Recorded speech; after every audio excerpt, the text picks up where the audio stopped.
Quand tu arrives au Québec pour la première fois et que ton premier hiver, c'est la tempête de verglas, tu regardes à travers la fenêtre de la voiture chaque fois qu'il y a une bordée et tu te demandes comment les gens ont fait pour survivre aussi longtemps dans un pays où il fait froid plusieurs mois par année.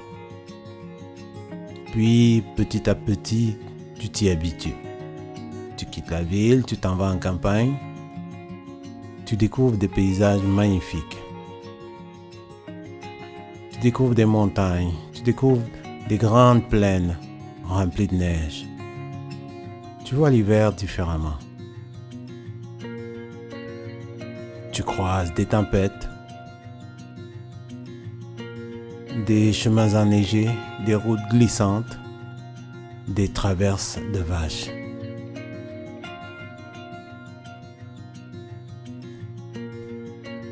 Tu ne comptes plus la neige en centimètres mais en pieds.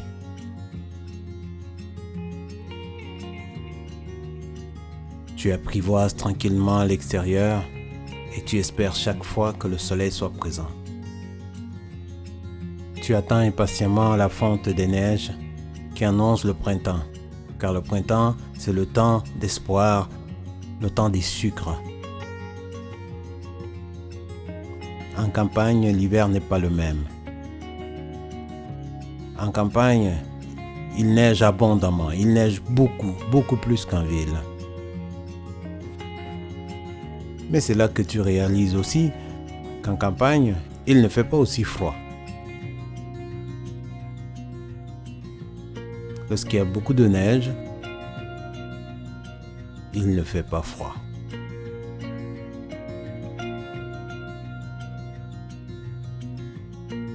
Est-ce que tu t'y habitues?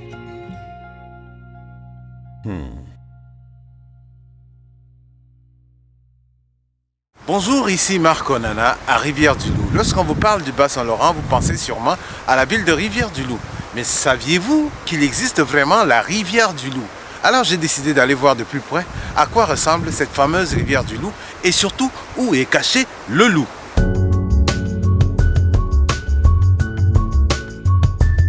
L'appellation Rivière-du-Loup a été officialisée le 5 décembre 1968 à la Commission de toponymie du Québec. Selon les anecdotes, le premier nom connu pour la rivière était Capitité-Chouaise, d'origine amérindienne. Ensuite, on prétend que la rivière abritait beaucoup de loups marins lorsque Jacques Cartier avait décidé de faire son exploration. Bon, moi je n'y étais pas, je ne peux pas vous confirmer. Une autre légende suggère que Samuel de Champlain ait rencontré des habitants des Premières Nations de la Nation des Loups, des Mahigans, lors d'un voyage qu'il avait effectué. La rivière du Loup est un cours d'eau qui se jette dans le fleuve Saint-Laurent au niveau de Rivière-du-Loup justement. La rivière du Loup prend sa source au lac Saint-Pierre dans le canton de Pinchot. Vous l'aurez compris, il n'y a pas vraiment de loups sur la Rivière-du-Loup. Quelques loups de mer peut-être égarés par-ci par-là à l'embouchure. Mais puisque nous sommes au Bas-Saint-Laurent et qu'il a neigé beaucoup comme vous pouvez le voir, profitons-en pour aller faire quelques activités extérieures. Direction le village de Saint-Hubert de Rivière-du-Loup. Et c'est parti!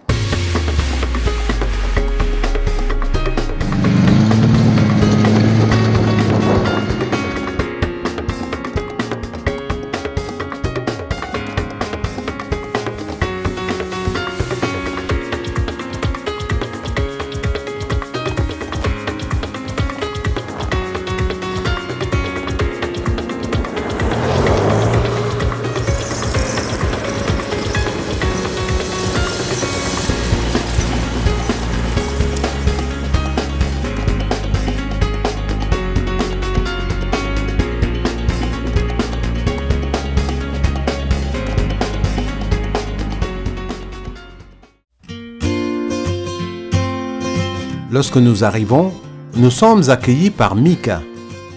Mika était un chien très intelligent, parmi les plus intelligents au monde. Je parle au passé parce que malheureusement Mika est allé rejoindre le royaume des chiens.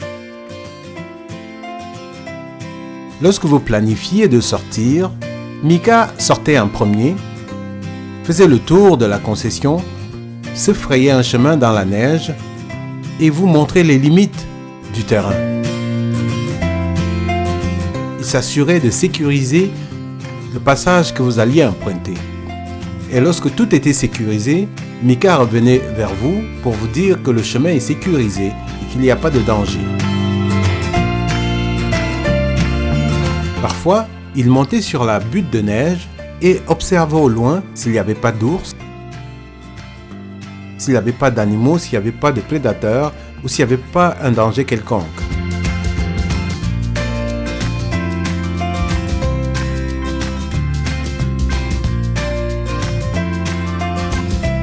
Il vous accompagnait jusqu'à la limite du terrain et quand il s'arrêtait, il fallait s'arrêter parce qu'après, il y avait probablement un danger.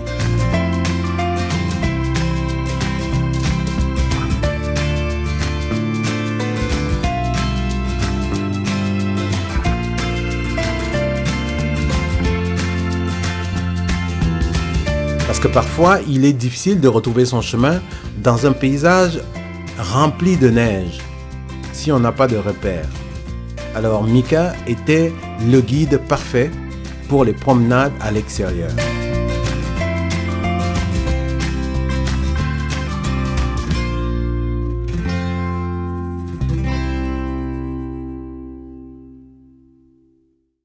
Bon alors, première journée de vacances dans le Bas-Saint-Laurent.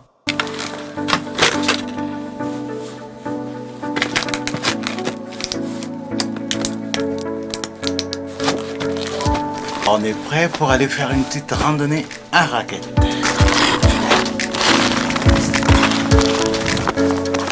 Quand on fait de la raquette, il y a une façon de marcher qui nous donne l'impression qu'on fait ses premiers pas.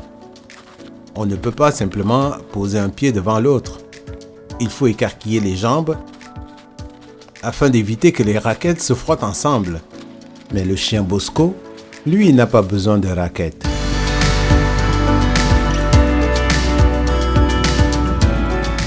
Aujourd'hui, il n'y a pas de vent du tout.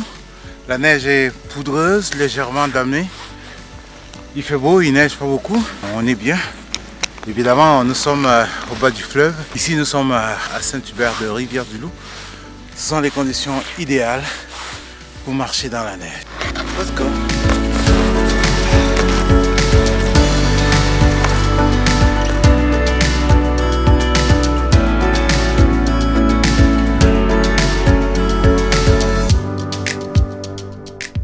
Si vous pensez qu'il neige à Montréal, c'est que vous n'êtes pas dans le petit village de Saint-Hubert de Rivière-du-Loup, dans le Bas-Saint-Laurent.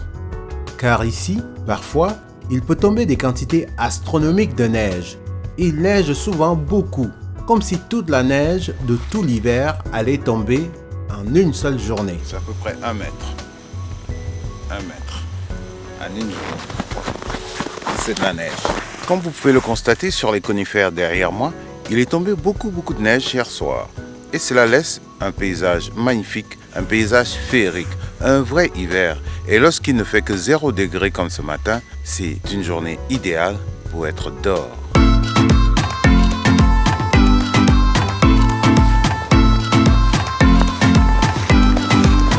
Aujourd'hui, c'est une belle journée pour marcher dehors. Ah, il fait très doux. Le soleil va se lever, il s'est presque levé déjà. Il neige, mais c'est pas froid du tout. Puis, comme vous pouvez le voir, tout est blanc.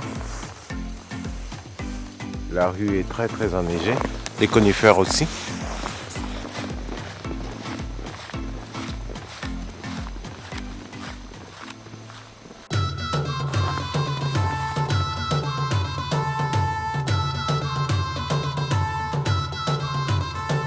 Alors ce matin, on va s'offrir une petite promenade dans le village. Puisqu'il fait beau et qu'il ne fait pas très froid, on va découvrir un peu les petits sentiers, les petits chemins bordés de neige qui font la magie de l'hiver. Quand c'est blanc, tout blanc partout, pas de froid, c'est très agréable. Et aujourd'hui, on a un soleil radieux. Là, nous sommes dans le premier rang, à Saint-Hubert de Rivière-du-Loup, dans le premier rang. Vous savez, ici, le matin, il faut se lever, parcourir à peu près 50 à 100 mètres pour aller chercher son courrier au casier postal, qui est ici.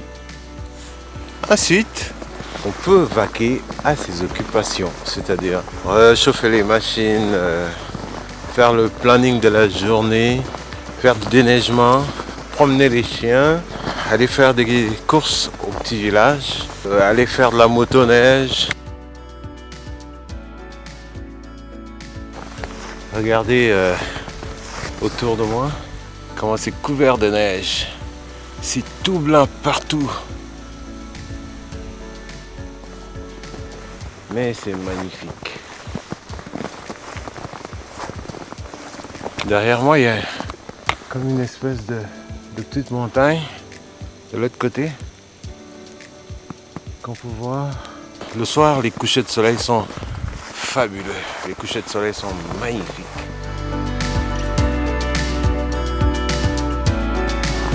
Il paraît que certains soirs, on peut voir des aurores boréales. Oui, oui, des aurores boréales.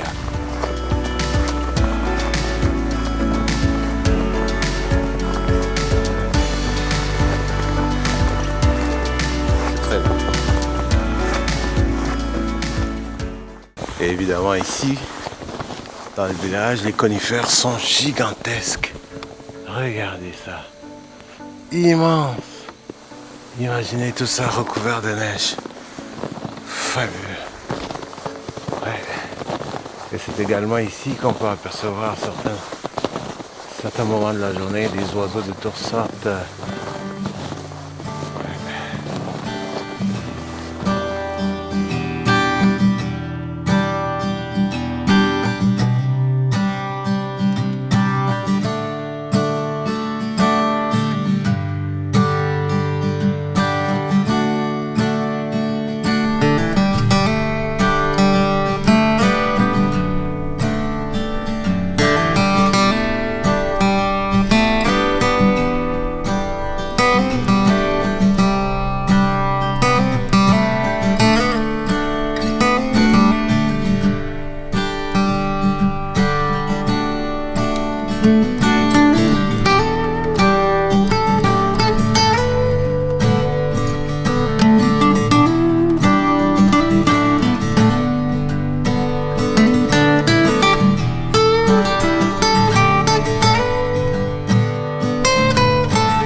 Ici, c'est toute la réserve de bois pour survivre à l'hiver.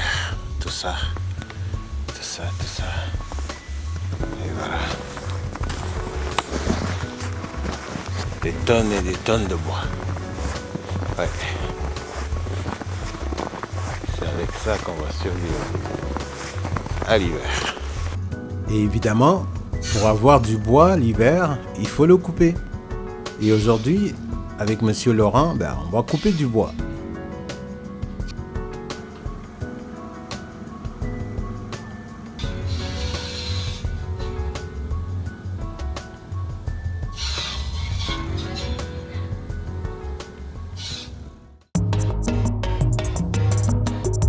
Aujourd'hui, nous irons faire du VTT, du 4 roues si vous voulez, un véhicule tout-terrain.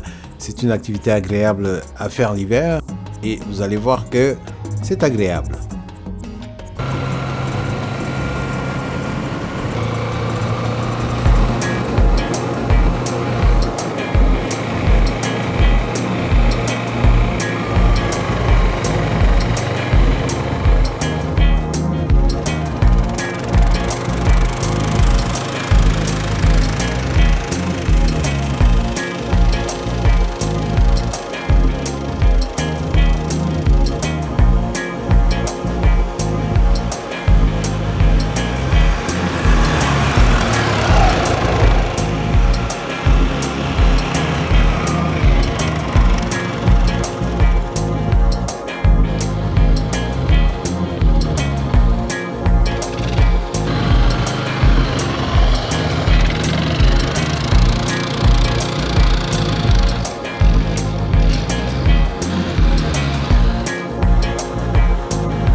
Ouais, l'hiver c'est beau.